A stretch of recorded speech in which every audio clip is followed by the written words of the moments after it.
Bom, pessoal, vamos para mais um vídeo aqui de análise de circuito. A questão foi uma sugestão de uma das pessoas, né, que acompanha o canal e pediu para que eu resolvesse um circuito que foi resolvido por Thevenin, que eu resolvesse por Norton, né, no domínio fasorial. Então eu peguei o mesmo exemplo, então a gente tem esse exemplo aí com 3 malhas aparentes, né, esse capacitor é 0,1 Faraday, tá? Então temos... aqui a gente tem esse resistor de 1 ohm. O capacitor está muito feio aqui, né, pessoal? Então, deixa eu ajeitar aqui. 0,1 Faraday, tá? E a ideia aqui é a gente resolver para encontrar o valor dessa tensão V0 aqui na saída, tá? Então, é isso que a gente tem que resolver. O que é que foi dado? Foi dado o V de T, a fonte de tensão independente de 12 cosseno de 10T em volts, e a corrente, né, a fonte de corrente, 4 cosseno de 10T em amperes. A primeira coisa, e eu já deixei aqui pronto, porque isso aqui vai se repetir em várias resoluções, é a forma geral da onda de tensão ou da onda de corrente. Eu peguei aqui da onda de tensão, da onda de corrente é similar. Então eu tenho o valor instantâneo V de T, que é igual ao valor de pico, que é Vp, cosseno ou seno, vai depender, pessoal, do que for dado no problema, cosseno ou seno, ômega de T mais φ. O ômega é a frequência angular, é aquele tal de 2πf, e o φ é a fase inicial. Se a gente notar nessas duas ondas que foram dadas, não tem o φ. Cosseno de 10t, mas não tem o φ. Não foi somado 10t mais π sobre 2, 10t mais π sobre 4, não tem o mais. Portanto, nessa questão aqui que a gente está, a fase inicial é zero, tanto para a onda de corrente como para a onda de tensão, ok? Também uma lembrança de como calcular as reatâncias capacitivas e indutivas. Então, a indutiva, 2πf vezes a indutância, ou ômega-L, já que ômega é 2πf. No caso da capacitância, 1 sobre 2πfc, ou 1 sobre ômega, opa, olha o deslize aqui do professor, aqui, ó. Aqui é C, né? Porque a gente está falando em capacitância, reatância capacitiva. No circuito, como é que a gente substitui? No lugar do indutor, a gente substitui por JXL. No lugar do capacitor, a gente substitui por menos JXC, onde o XC é 1 sobre ômega C. Beleza? Ok. No caso desse problema, nos foi dado a fonte de tensão, 12 cosseno de 10T, onde 12 é a tensão de pico, ômega 10 radianos por segundo e o φ zero. No caso da corrente, 4 cosseno de 10T, o valor de pico de corrente, 4 amperes, a frequência angular, 10 radianos por segundo, e a fase inicial, igual a zero. Tá? Em forma de fasores, muita gente que me acompanha sabe que eu gosto de trabalhar com o valor eficaz no lugar do módulo. Tá? Então seria 12 dividido por raiz de 2. Mas, pessoal, tanto faz fazer de uma forma ou de outra, que eu vou utilizar o valor de pico mesmo para facilitar o cálculo. Então, fasor de tensão, 12 fase 0, é o φ. Essa fase aqui é o φ. 12 fase 0. No caso da corrente, valor de pico, fase 0. Então, já convertemos para o formato fasorial. E as reatâncias, no caso do capacitor, 0,1 farad, XC 1 sobre ômega 10, C 0,1, isso vai dar 1. No caso do indutor, 0,2 Henry, XL igual a ômega 10 vezes L, 0,2, isso vai dar 2. Então, a gente agora sim parte para resolver por Norton, ok? Primeira etapa de Norton. Nós vamos abrir o circuito carga. Então, olha o que é que eu vou fazer. Abrir o circuito carga, tá?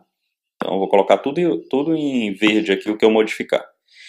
Tá? Abrimos o circuito carga e o que a gente quer calcular é qual a impedância, que eu vou chamar aqui de Z de Norton, impedância de Norton, vistas a partir desses terminais. Agora, além disso, nós vamos desligar as fontes independentes. Temos duas.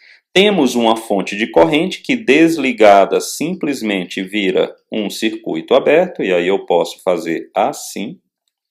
E temos uma fonte de tensão que desligada vira um curto. Ok?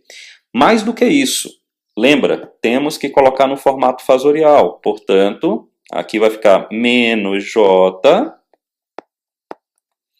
E, no caso do indutor, J2. Por quê? Porque assim foi calculado. Ó. Quanto é o XC? 1. Então, lembra que fica menos J1.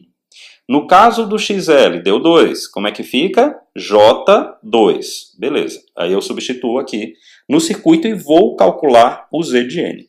Beleza. Se a gente perceber, se uma corrente viesse circulando a partir do circuito aqui, né? Se aqui eu tivesse uma corrente I1 qualquer, quando ela chegasse nesse nó, ela ia encontrar dois ramos em paralelo. Esse ramo formado pelas duas reatâncias, que vai resultar em J, porque 2J menos J, J. E esse outro, que é 1. Então, o Zn, o Zn nada mais é do que o paralelo entre 1 e J. Bom, como é que eu faço o paralelo? O produto dividido pela soma. Tá? Eu gosto, pessoal, de trabalhar com o formato polar. Tá? Então, isso aqui fica assim, ó. 1 fase 90, raiz de 2, fase 45. Tá? Isso aqui vai dar raiz de 2 sobre 2 com fase 45 em ohms, já que é a impedância de Norton. Então tá aí, ó, impedância de Norton, raiz de 2 sobre 2, fase 45. Ok? Beleza. Agora vamos partir para a fase 2. Qual é a fase 2? Calcular a corrente de Norton. Vejam que eu já substituí as reatâncias, são as mesmas calculadas. Agora, falta uma coisa. Falta eu colocar o valor do fasor tensão e o valor do fasor corrente. Eu vou colocar tudo em laranja aqui dessa vez, tá? Então, lembra que o fasor tensão foi 12, fase 0. Ó. Tá vendo? Ó? Tá aqui. E o da corrente, 4, fase 0. Então, vamos colocar lá. 4, fase 0. E aí, o que mais, pessoal? Eu tenho que preencher aquele circuito que estava aberto com um curto-circuito e colocar a corrente de Norton. Ou para cima ou para baixo. Eu vou colocar para cima. Então, o meu I de Norton vai ficar assim, ó. Tá? E aí, o que é que eu vou fazer? Bom, agora é análise de circuito que eu posso resolver por malhas, por superposição, sei lá, posso resolver por várias formas diferentes. Eu vou resolver aqui por malhas mesmo, tá? Vou colocar por malhas mesmo. Então, vamos ver aqui como é que eu vou fazer. Eu vou colocar da seguinte forma, ó. Eu vou colocar essa corrente de Norton indo lá por fora, ó. Opa, desculpa que a caneta falhou aqui. Então, eu vou colocar indo lá por fora, ó. Corrente de Norton está indo lá por fora. Deixa eu pegar uma outra cor aqui. Agora eu vou colocar uma corrente, deixa-me ver, uma corrente aqui. Por exemplo, aliás, vai ficar complicado eu fazer assim, pessoal. Vou fazer de uma outra forma. Vamos lá. Desculpa aí, mas eu vou fazer de uma outra forma. Eu vou fazer uma corrente passando aqui dentro, assim, porque eu preciso fazer passar 3 correntes, tá? Eu vou chamar essa daqui de 1, ok? Ela tem esse sentido aí, que está em azul. Vou fazer passar uma corrente, que eu vou chamar uma corrente verde aqui, vocês vão entender porque é que eu não vou usar a laranja. Ó. Então, eu vou passar uma corrente aqui, por fora, verde. Então, tá aqui, ó. Que eu vou chamar essa corrente verde de I2. E vou passar uma corrente aqui em... Vou botar uma roxinha. Aqui por dentro, assim, ó. Essa corrente roxinha tem esse valor aqui, 4, fase 0. É a única corrente de malha que vai passar no ramo que tem a fonte de corrente. Mas eu tenho que ter muita atenção no seguinte. A minha corrente de Norton é igual à corrente I1 mais a corrente I2. Porque a corrente 1 e a corrente 2 passam no ramo que a corrente de Norton está passando, que é esse ramo em laranja aí, que eu coloquei a corrente aí, tá bom? Então eu vou ter que calcular tanto I1 quanto I2, ok? Beleza. Para facilitar aqui a leitura, pessoal, eu resolvi acrescentar aqui as polaridades que as correntes, né, as três correntes de malha, submetem os elementos passivos, né, o indutor, o capacitor e o resistor, para ficar mais clara a questão da obtenção das equações. Então, por exemplo, eu vou fazer a malha da corrente verde, tá? Só para vocês entenderem, a malha da corrente verde. Bom, eu vou sair da fonte de 12, então vai ficar 12, e eu vou ler no sentido horário, ok? Pela saída. Então vai ficar como, né? Eu vou ter o seguinte, vamos lá. Eu vou ter a fonte de 12, e eu vou sempre voltar aqui, me permitam. A fonte de 12, aí o resistor 1 vezes a corrente I2, então, mais 1 vezes I2, igual a zero. Tá vendo? Ó?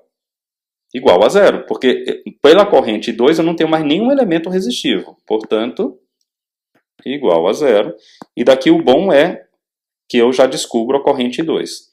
A corrente 2, então, é igual a menos 12 amperes. Ok?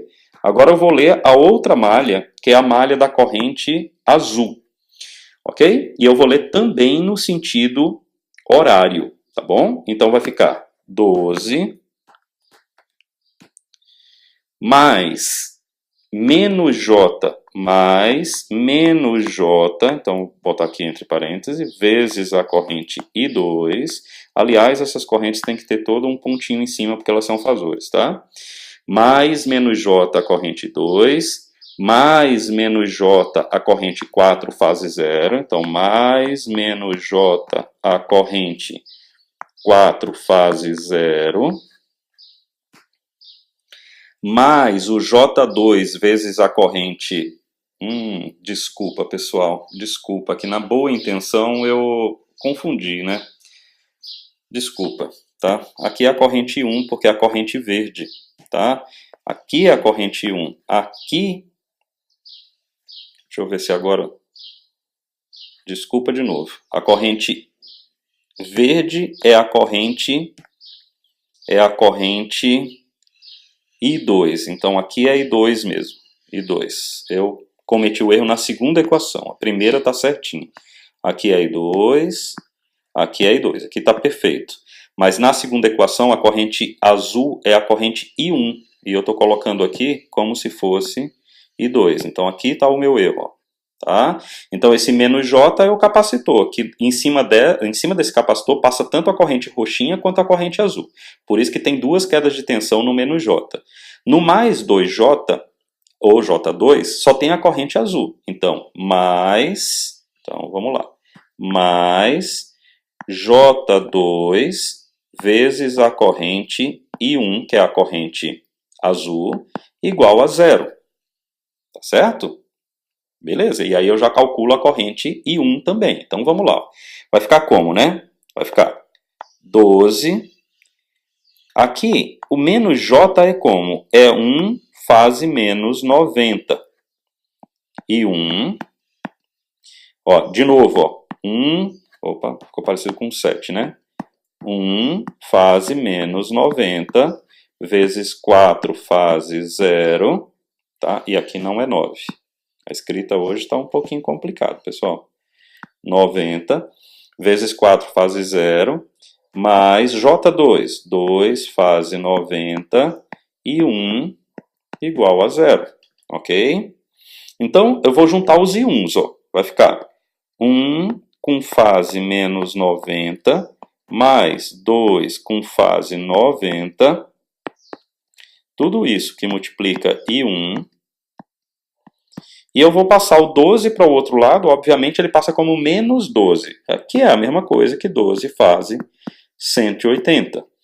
E aqui, ó, a multiplicação do 1 fase menos 90 com o 4 vai dar 4 fase menos 90. Passando para o outro lado, ele vai ficar como 4 mais 90, porque eu tenho que somar 180 graus na fase todas as vezes que eu faço isso, tá? Então, beleza. Agora, ó, 1 fase menos 90 é como se fosse 1 vertical para baixo. 2 fase menos 90 é como se fosse 2 vertical para cima. Isso vai dar 1 fase 90 e 1. E o somatório de 12 fases 180 com 4 fases 90 vai resultar em 12,65, eu vou usar aqui duas casas decimais, com fase 161,57 graus. Quando eu passar o 1 fase 90 dividindo, eu vou ficar com 12,65, com 1 fase eu vou tirar 90 dessa fase aí, então vai ficar 71,57 graus, isso em amperes. Então, ó, agora eu já tenho I1 e I2, e lembra que a gente colocou que a corrente de Norton era o somatório das duas, tá? Então, quanto que vai dar a corrente de Norton? Então, a corrente de Norton, que também é um fasor, eu tenho que somar, menos 12, ou 12 fase 180, né? Posso colocar também 12 fase 180, 12 fase 180, somado com a 12,65 fase 71,57. Quando eu faço essa conta, isso aqui dá 14,42, que é a mesma coisa que 10 raiz de 2, tá? Com fase 123,69 graus, isso em amperes. Tá? Então, 123 fase 69. Bom, e daí, né, pessoal? Bom, e daí que a gente tem que vir para o modelo de Norton, que é uma fonte, da forma que eu estou colocando aqui, uma fonte que vai ser uma fonte de corrente, em paralelo com uma impedância, e nós vamos conectar nos terminais aqui, exatamente aquele circuito carga que a gente tinha separado, ou seja, os 2 ohms ficarão aqui, e a tensão V0 que a gente deseja calcular, ela estará daqui para cá. Agora, tem o detalhe, que eu acho que é o detalhe assim, extremamente importante da teoria de Norton, tá? Vocês notaram que quando eu estava calculando o valor da corrente de Norton, eu coloquei a corrente subindo no curto-circuito que tinha sido colocado no lugar do circuito carga. Ora, se essa corrente sobe, não é? Ela vem aqui, obviamente eu vou ter outra corrente no ramo aqui da impedância de Norton, a fonte de corrente ela tem que ser para baixo. Então, esse é o detalhe que eu acho que faz toda a diferença. Então, se eu coloquei uma corrente no curto para cima, a fonte é para baixo. Ok? E aí, vai ficar muito fácil calcular V0 e eu vou calcular por um divisor de corrente, já que a gente tem um circuito em paralelo. Né? Então, deixa eu diminuir aqui um pouco o circuito para poder trabalhar nesse espaço aqui. E é o seguinte, como eu quero calcular V0, né? E lembra que eu vou ter que fazer aqui a divisão de corrente, o que eu faço é o seguinte, pessoal. Qual é a corrente que passa em cima da resistência aqui? Vou colocar aqui roxinho. Qual é a corrente que passa aqui em cima, ó, que eu vou chamar de I0, tá? Ela é uma corrente assim, ó, I0 é igual à impedância de Norton, isso é o divisor de corrente, ok? Ela é a impedância de Norton mais a impedância do ramo de 2 ohms vezes menos a corrente de Norton. Por que menos a corrente de Norton? Porque elas estão em sentidos contrários, tá? A corrente de Norton sobe no ramo de 2, né? Melhor, parte da corrente de Norton sobe no ramo de 2 ohms. Ou seja, eu tenho que trocar o sinal. Acontece que V0 é igual a 2 vezes I0. Ou seja, então, para calcular V0, eu tenho que fazer 2 vezes Zn sobre Zn mais 2 vezes a corrente de Norton com o sentido trocado, certo? Bom, pessoal, se a gente substituir os valores aí, o Zn a gente já viu que é aquele raiz de 2 sobre 2 com fase 45, né? E a corrente de Norton a gente viu que é 14,42 com fase 123, né? 69 graus. Ou seja, se a gente substituir todos esses valores, a gente vai chegar à conclusão que o valor da tensão, V0, vai dar 8 com fase menos 22,62 graus, isso em volts, tá?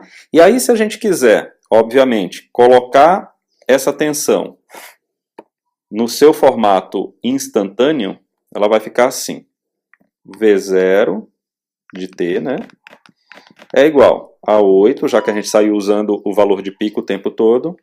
Cosseno, porque as fontes independentes originais estão no formato de cosseno.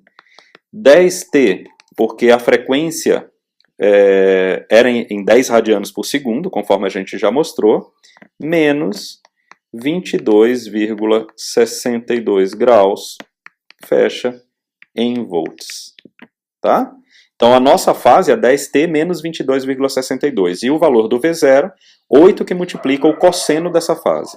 10T menos 22,62. Ok, pessoal? Bom, espero ter ajudado aí no formato de, no modelo de Norton, coisa que eu não tinha feito até agora, mas está aí, acredito que a explicação tenha ficado a contento. Espero que realmente tenha ficado a contento, tá bom?